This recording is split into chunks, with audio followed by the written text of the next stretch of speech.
Good evening, everyone. Tonight we are so happy because we have got another chance to listen to the word.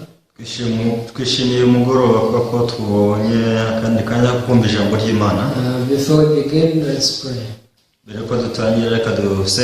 Dear Lord, we thank you.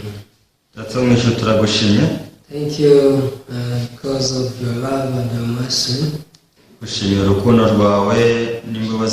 Always you want us to listen to your word in order to discern from our thoughts to your word.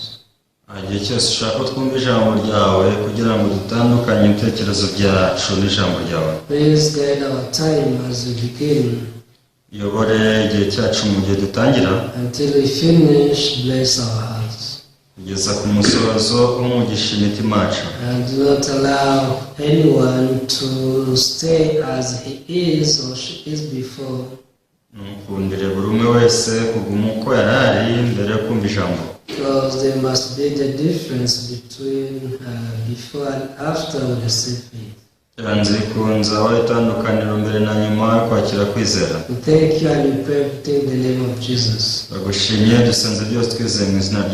Amen. Tonight we are reading Romans chapter 4. Romans chapter 4 starting from verse 16. Please, if you have your Bible, open the book of Romans chapter 4. We shall read from verse 16 up to 25.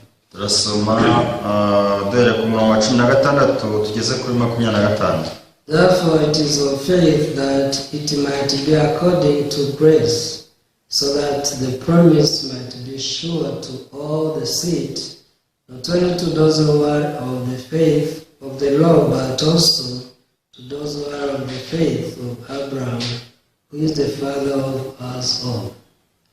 Icyo gituma byose beshwa no kwizera ngo bibe by'ubuntu, iryo sezerano ribona uko rikomerezwa urubyaro rwose. Amaraso rw'abakomeza amategeko gusa, ahubwo n'urw'abafite kwizera kwa Aburahamu, ari we sogokuruza twese. As it is written, I have made you a father of many nations, in the presence of him whom he believed, God who gives life to the dead, and calls those things which do not exist as though they did. Nuko byanditswe ngo mugeze sekuruza w'amahanga menshi imbere yo yizeye, ariyo Mana izura abapfuye ikita ibitariho nk'ari ibiriho. Verse 18, who contract to hope in hope and lived, so that he became the father of many nations. According to what was spoken, so shall your descendants be.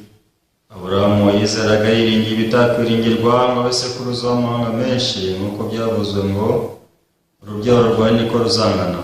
And not being weak in faith, he did not consider his own body already dead, since he was about 100 years old, and the deadness of Sarah's womb. Kandi nubwo abonye umubiri umaze gusa n'upfuye, kuko yari amaze imyaka nk'ijana avutse, akabona na Sara yaracuze, kwizera ko nikuri agacogora. He did not waver at the promise of God through unbelief, but was strengthened in faith, giving glory to God.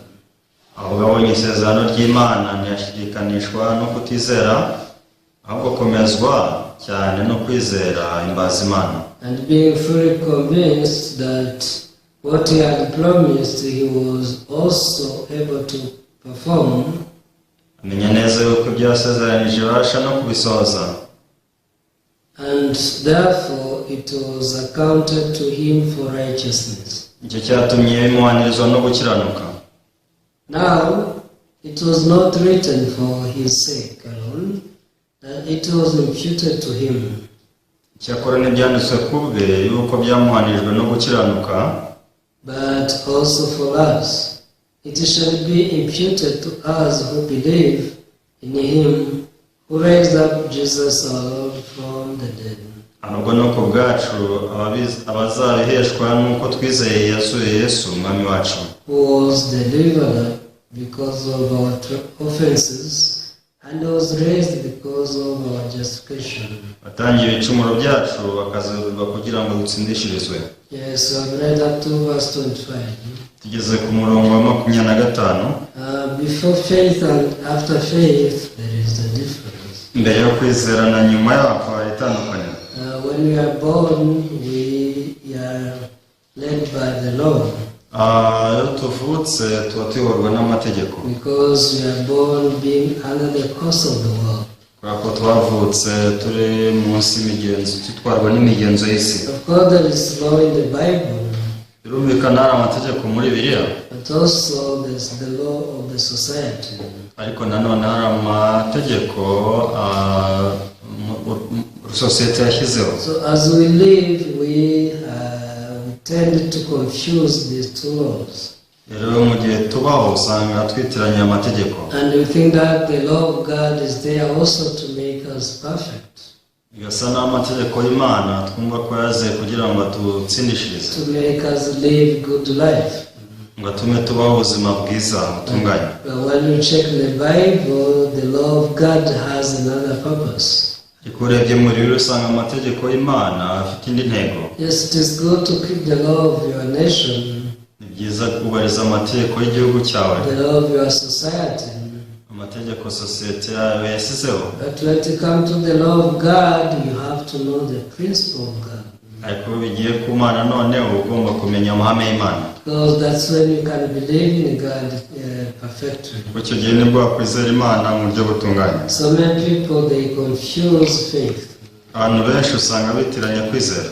And they want to check faith by just seeing the works of people, their deeds. Ugasanga barapimira kwizera mu bikorwa by'abantu. But if it was like that, Matthew chapter 7 could not be written.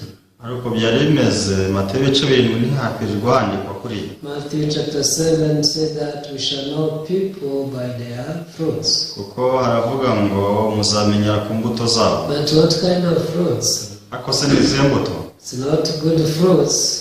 Si imbuto nziza nk'uko tubyibwira. No, bad fruits. Cyangwa si imbuto nziza. But when you check the Bible clearly, you can see that God is beyond good and bad. Ariko ubwo urebye mu Bibiliya usanga Imana irenze ibyo twita icyiza cyangwa ikibi. God is not bound by what we call good or bad. Imana ntabwo igaragarira hagati y'icyo twita icyiza n'ikibi. Because only God is good. Kuko Imana yo ubwayo ni nziza. Let's read some verses in Matthew chapter 7. Reka dusome muri Mateyo 7. Matthew chapter 7. We shall read verse 15. Turasoma umurongo wa 15. The Bible says, beware of false prophets who come to you in sheep's clothing, but inwardly they are ravenous wolves. 15 bavuga ngo mwirinde abantu z'ibinyoma baza muri basa nk'intama ariko imbere ari amasega aryana. You will know them by their fruits. Do men gather grapes from thorn bushes or figs from thistles? Uzamenyera ku mbuto zabo, mbese hari abasoroma imizabibu ku mugenge cyangwa imbuto z'umutini ku gitobo. When it comes to the fruits, iyo tuvuze imbuto, what God calls fruits and what we call fruits is also different. icyo Imana yita imbuto n'icyo twumva ko ari imbuto biba bitandukanye. You see here the Bible talks about false prophets. Hano biravuga ku bantu z'ibinyoma. How do they behave? Ese bitwara bate? The Bible says that they come to you in sheep's clothing. Yavuze ngo bazazaho muri bameze nk'intama nk'ibirura byambaye uruhu rw'intama. Yes, though they are wolves, but they come to you in sheep's clothing. Bivuze rero ngo nibwo ari ibirura bazaza bambaye rwa ruhu rw'intama. In other words, they look good. mu yandi magambo witegereje ni abantu beza. You may confuse them because they have good fruits according to humanistic understanding. Rero ushobora kubitiranya kubera ko bazaba bafite imirimo myiza ugendeye ku myumvire ya kimuntu. But there is the fruits, what God calls fruits. Ariko rero hari icyo Imana noneho yita imbuto nyazo. What is that?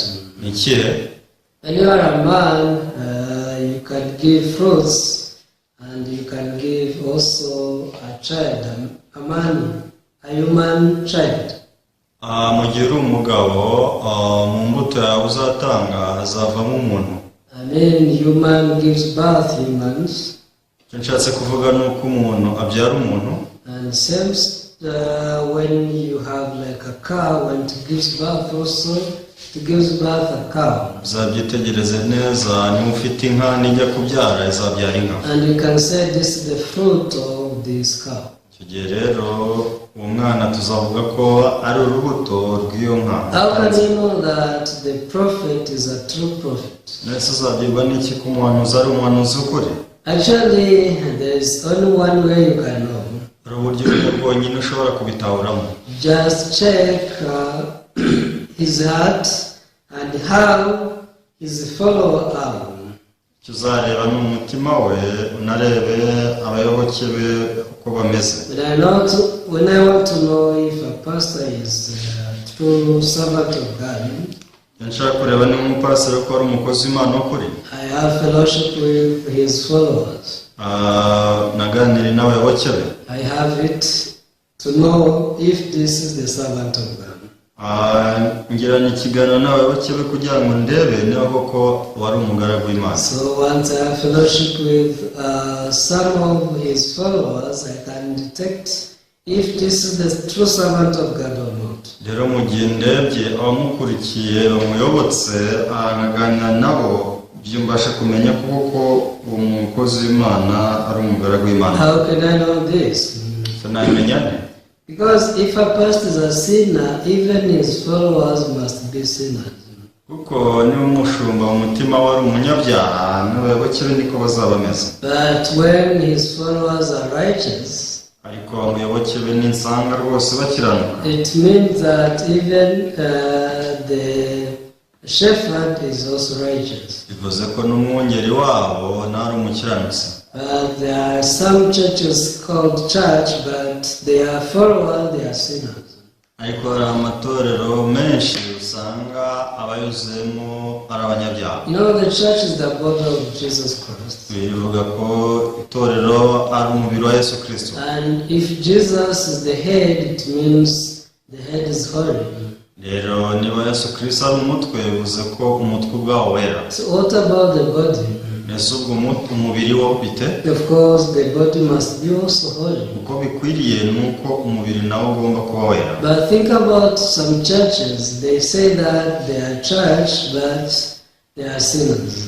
Ariko utekereze ku matorero amwe n'amwe bahita amatorero ariko ugasanga barimo n'abanyabyaha. If it is a church, it means the head is holy. Rero niba ari itorero koko bivuze ko umutwe waryo ari Yesu wera. The body is a sinner. Ugasanga umutwe niba wera ariko umubiri wo ni umunyabyaha. Do you think this can happen? Ese urumva ibyo bishoboka koko? This is very strange. Ntabwo ari ibintu bisanzwe. Unless it's a monster. Kereka ari ikigini. But this cannot happen. Ariko ibyo bintu ntabwo byabaho. When you read Romans chapter 11, dusomye mu Roma igice cya 11. please read this verse. Dusomye umurongo. Romans chapter 11 verse 16. Roma 11 umurongo wa 17. The Bible says, for if the first fruit is holy, the lamp is also holy, and if the root is holy, so are the branches. Biravuga ngo ariko n'amashami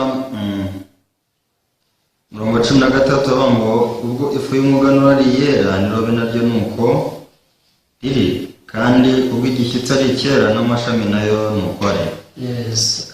When you check this first, confirms that there is no way the head can be holy, yet the body is sinner. iyo usomye amagambo nk'aya abasha kumva ko nta buryo ki umutwe waba wera mu mubiri we uri umunyacyaha. If the head is holy, the body is holy as well. Niba umutwe ari uwera bivuze ko n'umubiri wabo wera. Because the first fruit is holy, the lamp is also holy. Kubera ko niba ifu y'umuganura yera niba bene ryo niko riri. So God is teaching us how we can have true faith. Yari Imana atwigisha ko twagira kwizera nyako. So true faith is not about prophesying or speaking in tongues. Kwizera k'ukuri ntibivuze guhanura cyangwa se kuvuga mu ndimi. Or doing miracles and wonders. Cyangwa se gukora ibimenyetso n'ibitangaza. Because in Matthew chapter 7 you can see people who performed such miracles. Muri Matayo 7 ushobora kubona abantu benshi bakoze ibyo bitangaza. But since these were not the fruits Jesus wanted, he said they are evildoers. Ariko vuga ko atari zo mbuto Yesu yashakaga, yaravuye ngo ni inkozi z'ibibi. So for one to have the fruits, he has to believe in God clearly. Rero kugira ngo umuntu abashe kugira izo mbuto ni uko yizera Imana neza. When you get faith, there is something which happens in your life. Rero ugeze kwizera nyako hari ikintu kiba mu buzima bwawe. In Romans chapter 6, there is what the Bible calls fruits. Mu Roma 6 hari icyo bireta imbuto. Yes, Romans chapter 6. Roma 6. Yes, we can read verse 20 through 22. Dusoma umurongo 20 tugeze kuri 24. When you were slaves of sin, you were free and eager to righteousness. Ubwo mwari mukiri imbata z'ibyaha nimwatwarwaga no gukiranuka. What fruit did you have then in the things of which you are now ashamed? For the end of those things is death. Mbese icyo gihe mwaraga mbuto ki zitari ibibakoze isoni ubu, amaherezo yabyo akaba ari urupfu. So you can underline verse 22. 22. But now, having been set free from sin and having become slaves of God, you have your fruit to holiness and the end everlasting life. Ariko noneho ubwo mwabatuye ku byaha mukaba imbata z'Imana, mwifitiye imbuto zanyu arizo kwezwa kandi amaherezo yanyu n'ubugingo buhoraho. Yes, we shall know them by their fruits. Muzamenyera ku mbuto zabo. If they have holiness, bafite kwera, if they have everlasting life, bafite ubugingo buhoraho, these people are true servants of God. Abantu rwose n'abakozi b'Imana b'ukuri. These people are the true Christians. Abantu n'abizera b'ukuri. So they have true faith. Rero icyo gihe bafite kwizera nyako. But those who don't have true faith, ariko badafite kwizera nyako, they say believe in God. bavuga bati twizera Imana. We are also the church. Natwe turi itorero. But because they are bound by the law, ariko ko babushywe n'amategeko, they are sinners. usanga abonye ikintu cyitwa ngo ariko turi abanyabyaha. So today we read Romans chapter 4. Rero none twasomye Abaroma 4. Romans chapter 4 teaches us about true faith. Abaroma 4 atwigisha neza kwizera nyako. The true faith is the faith Abraham had. Kwizera nyako ni ukwizera Aburahamu yari afite. What was the faith of Abraham? Ese kwizera kwa Aburahamu ni ukuhe? Verse 16. Umurongo wa 16. Let's read verse 15 also. Because the law brings about wrath, for where there is no law, there is no transgression. Dore ku wa 15 kuko icyo amategeko azana ari umujinya, ariko amategeko atari nta gicumuro aho amategeko atari nta gicumuro cyabo. So there are people who want to be guided by the law. Abantu bashaka gutwarwa n'amategeko. They want to be righteous by keeping the law. Bashaka kubahiriza amategeko, kuba abakiranutsi binyuze mu kubahiriza amategeko. But you have to know that where there is law, also there is transgression. Ariko burya tugomba kumenya ko amategeko ari n'ibicumuro biba bihari. But where there is no law, there is no transgression. Ariko amategeko atari nta bicumuro biba bihari. Abraham believed in God. Aburahamu yizeye Imana. Abraham had no law at all in his life. Aburahamu nta tegeko yigeze agira mu buzima bwe. Abraham received grace from God. Aburahamu yakiriye ubuntu bw'Imana. And when he believed in the word of God, ubwo yizeraga ijambo ry'Imana, Abraham became righteous. Aburahamu yari umukiranutsi. It is not that Abraham was perfect bivuze ko Aburahamu yari atunganye in what he did. mu byo yakoraga. Abraham did many mistakes. ubwo Aburahamu yakoze amakosa menshi. Abraham took his maidservant and made her the second wife. yafashe umugaragu we mu rugo amuhindura umugore wa kabiri. Abraham lied so many times, saying that Sarah is his sister. Aburahamu yarabeshye avuga ngo Sara ni mushiki we. When Abraham saw the famine in the land, he ran away. Aburahamu ubwo yabonaga inzara mu gihugu yarahunze. There are a lot of mistakes Abraham did, amakosa menshi Aburahamu yakoze, but it doesn't mean that he was not righteous. ariko ntibivuze ngo ntabwo ari umukiranutsi. Why Abraham had no sin? ese kuki Aburahamu nta cyaha yagiraga? The reason is only one. igisubizo ni kimwe, impamvu ni imwe yonyine. Because between him and God there was no law. nuko imibanire n'Imana hagati n'amategeko yarahari. But people, when they read the law in the Bible, rero abantu basoma amategeko muri Bibiliya they want to hold the law. usanga bashaka kugundira They amategeko, want to keep the law. baba bashaka kuyubahiriza. And once they transgress the law, they condemn themselves. iyo babonye bishe itegeko bariciraho iteka. But everyone, if you want to believe in God, ariko rwose niba ushaka kwizera Imana you have to learn what kind of faith Abraham had. ugomba kubanza kwiga neza se ni ukwiye kwizera Aburahamu yari afite. Because this is the faith you need also to receive. rero uku niko kwizera nawe ukeneye kwakira. So the law brings about love. rero icyo amategeko azana ni umujinya. Once people just try to keep the law, mu gihe abantu bashaka kubahiriza amategeko because they are evil and they are weak, bakora niba bikana n'abanyantege nke, when they stumble to one point, they are guilty of the whole law. iyo basitaye kuri rimwe ryonyine yose bacirwaho iteka nk'abahishe yose. And because of this, they bring curse on themselves. niyo mpamvu usanga abantu bisukurira umuvumo ubwabo. All people who trust in the law, they are cursed. rero abantu bose bishingikiriza ku mategeko n'ibivumwe. This is what Galatians chapter 3 verse 10 says. nicyo Abagalati ibice bitanu umurongo.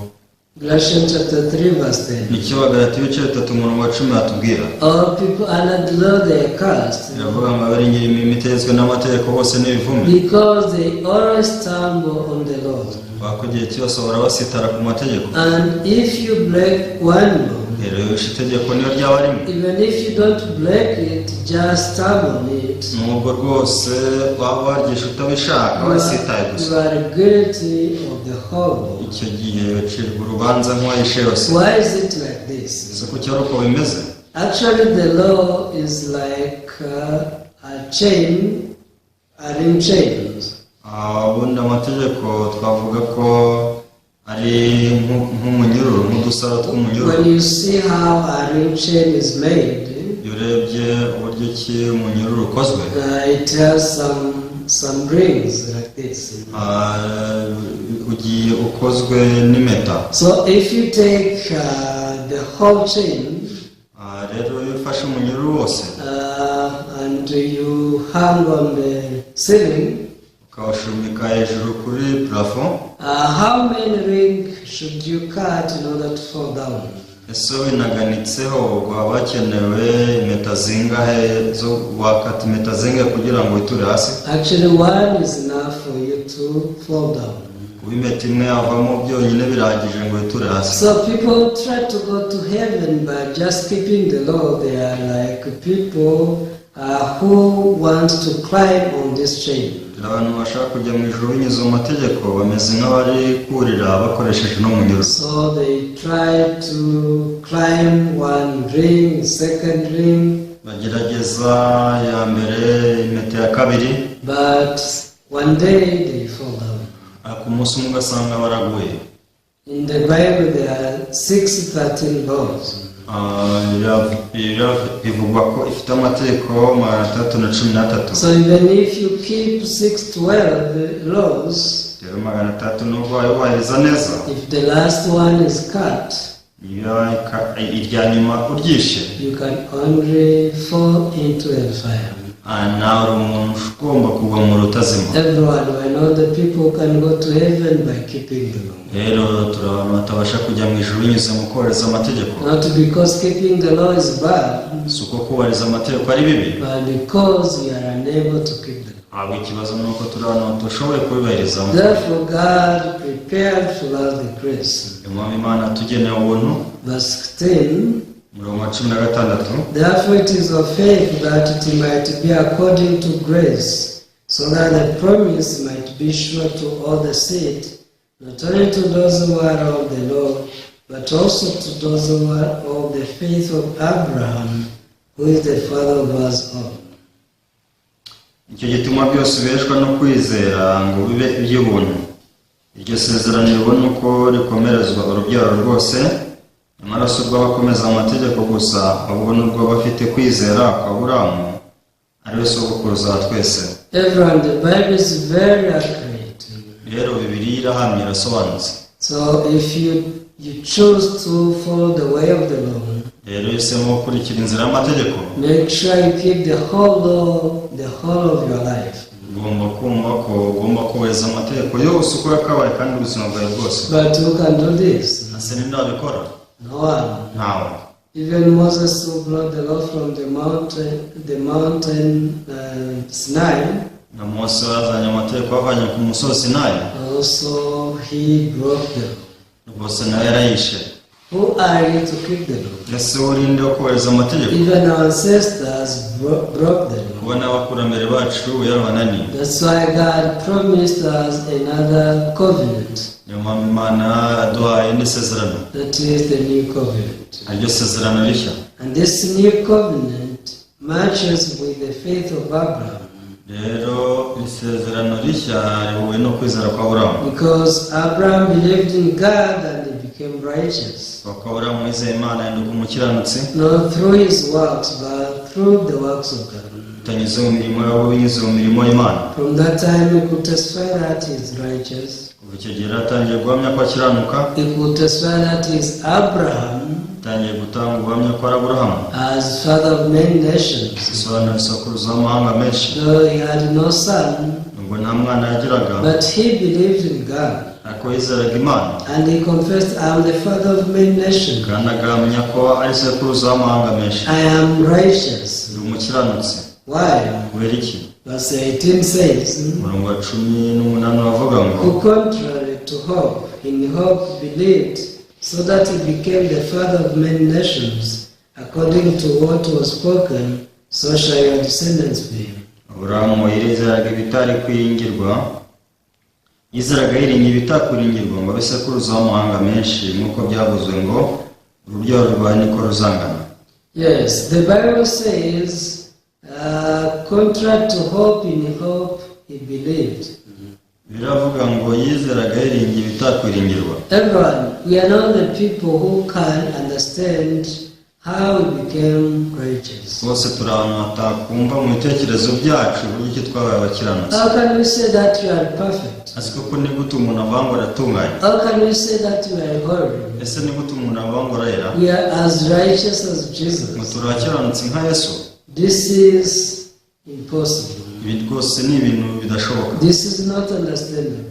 ni ibintu bitumvikana. But people who received the faith from God, Ariko abantu bakiriye kwizera kuva ku Mana, they are ones who can testify such things. aba ni bo bonyine bashobora guhamya batyo, Because they are ones contrary to hope, in hope believed. kubera ko baba bizera biringiye ibitakwiringirwa, Because it was spoken by God. kubera ko byavuzwe n'Imana. If God tells you that you are righteous, Rero n'Imana ivuze ngo uri umukiranutsi, you have to say that you are righteous. ugomba guhamya nawe uti ndi umukiranutsi. Verse 19, and not being weak in faith, he did not consider his own body already dead since he was about 100 years old, and the deadness of Sarah's womb. 19 kandi ubwo wabonye umubiri umaze gusa n'upfuye kuko yari amaze imyaka nk'ijana avutse, akabona na Sara aracuse, kwizera kwe niko uragacogora. He did not waver at the promise of God through unbelief, but was strengthened in faith, giving glory to God. ahubwo abonye isezerano ry'Imana ntiyashidikanishwa no kutizera, ahubwo akomezwa cyane no kwizera imbaza Imana. And being fully convinced that what he had promised, he was also able to perform. Amenya neza ko ibyo yasezeranije ibasha no kubisoza. Yes, being convinced the power of God, the love of God, that is faith. Kudashidikanishwa no kutizera ko niko kwizera. You know, when people read the Bible, abantu basoma Bibiliya, you can see in many places where God said that He forgave all of their sins. basoma ahantu henshi yerekana ko Imana yavuze ko yatubabara ibyaha byacu. When we read the promise of God in Hebrews chapter 10 verse 17, dusomye isezerano ry'Imana mu Baheburayo ibice 10:17, and this is the new covenant, it says, I will remember no more their sins and their lawless deeds. isezerano rishiravuga ngo ibyaha byabo n'ubugome bwabo sinzabyibuka ukundi. But who can believe in this? ase ninde ushobora kubyizera? Those who fully convinced that what God had promised is also able to perform. abandi bakomeza ku isezerano ry'Imana bakamenya ko ibyo Imana yasezeranije basha no kubisoza. God never lies. Imana ishobora kubeshya, God cannot lie. Imana ntiyabeshya. That's why what He promised He is able to perform. niyo mpamvu ibyo isezeranya ibasha no kubisoza. If God says He will not remember your sins, Imana ikubwiye ngo sinzibuka ibyaha byawe, He meant so. ko niko bimeze. But for you, you think, ako uratekereza uti how can God forget my sins? se ni gute Imana yakwibagira ibyaha byawe? I always remember my sins. Imana igihe cyose urabibuka ibyaha byawe, I always see my mistakes. igihe cyose murandeba ibyaha byawe. Even though I try to forget them, I don't forget. nubwo ngerageza kubyirengagiza biranga. But how about God who is Almighty? ese bite by'Imana ishobora byose? But you have to know that the promise of God is more important. ariko tugomba kumenya ko isezerano ry'Imana ari ikintu cy'ingenzi. Abraham believed in God. Aburahamu wizeye Imana He became righteous, kandi gukiranuka, and he also became the father of many nations. kandi ahinduka sekuruza w'amahanga menshi. This is the faith God wants to give you. ko niko kwizera Imana ishaka kuduha. God wants to make you the Abraham of this generation. Imana ishaka guhindura Aburahamu mu iki kinyejana. That's why He wrote the story of Abraham in this Bible. niyo mpamvu Imana yanditse inkuru y'Aburahamu muri Bibiliya. Actually, this was written for you, ibi rero byandikiwe wowe and it was written for me. kandi byandikiwe ngewe. When you read verse 23, urebye ku murongo wa 22, verse 23, the Bible says, now it was not written for his sake alone, that it was imputed to him. umurongo wa 22 avuga ngo nicyo cyatumye. Verse 23, 23 ngo icyakora ntibyanditswe ku bwe yuko byamuhanijwe no gukiranuka, but also for us it shall be imputed to us who believe in him, who raised up Jesus our Lord from the dead. ahubwo no ku bwacu abazabeshwa n'uko twizeye yazuye Yesu umwami wacu, who was delivered up because of our offenses, and was raised because of our justification. watangiye ibicumuro byacu akazurirwa kugira ngo utsindishirizwe. Everyone, this was written for you. rero ibi byandikiwe wowe It was also written for me. kandi byaranyandikiwe nanjye, Because God wants you to become righteous. kuko Imana ishaka kuba umukiranutsi. Not only becoming righteous, but to make you the Abraham of this generation. si ukuba umukiranutsi gusa, ahubwo Imana yashaka kugira Aburahamu nk'iki kiragano. God wants many people to receive blessings from you. Imana yashaka abantu benshi bakira umugisha binyuze muri wowe. Through you, God wants to make people blessed.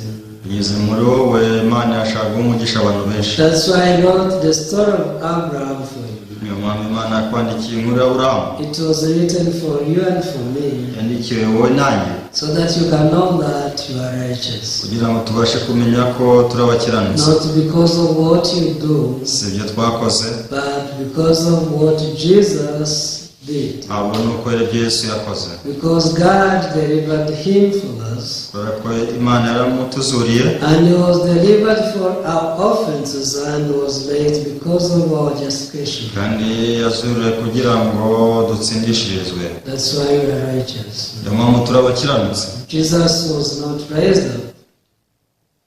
If Jesus would not have been raised up, Iyo Yesu yaba atarazutse, would be sinners up to the end. bakagombye kuba turi abanyabyaha kugeza ku gupfa. But do you believe that Jesus was raised up? Ese wizera ko Yesu yazutse?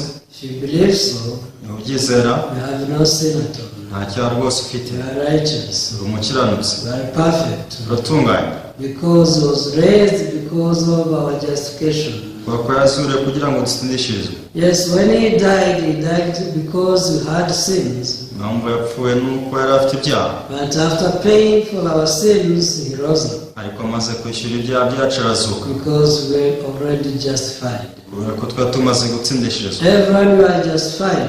Buri wese You yaratsindishirijwe, are righteous. wahenda ukiranuka, Because Jesus was raised up. kubera ko Yesu yazutse. So if you believe in this truth, Niba wizera uko kuri, this truth will make you righteous. kuri kuzaguhindura ukiranuka, And it will make you the father of many nations. kandi ntibuzaguhindura sekuruza w'amahanga menshi. This year God gave us the promise. Uyu mwaka Imana yaduha isezerano.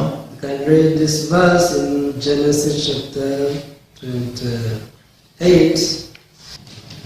Genesis chapter 28 verse 14 and 15.